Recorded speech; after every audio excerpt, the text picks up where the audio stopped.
me do aba Hamster for omo dashboard no na be use omo daily cipher code no e dey claim free 1 million tokens necessary say obi biara wo project we mu no every blessed day bia no udi sa adwuma no and one so be daily cipher button so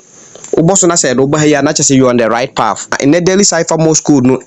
trust na say ne de bia ye no ye the dot ne dash ne di sa adwuma no na ti no dash aro no dot dash dot ena u no ye dot dot dash s ne ye dot miensa ena t no ye dash nti ye beko daily cipher interface oni akọ enter bibia kama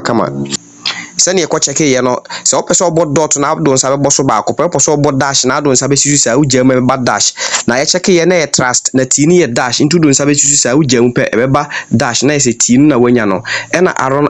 dot dash dot into boso na do nsa sisu sa ujam na boso abo nse aron so be ba kama na you no dot dot dash into boso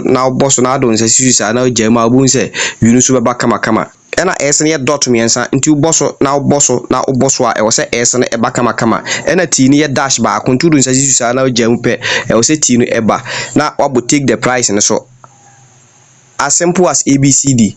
This project no ya ben nti also take bibia serious for this particular project no stay tuned any update be drop it nti ehu hia say panic we new now subscribe we no subscribe project we no link no description section o boso do be telegram no abo start na fe so ahase na the project we e di agro say ne be ya bibia ye fan ya also be enjoy ya no akai so be like video no how you tech the home of tricks.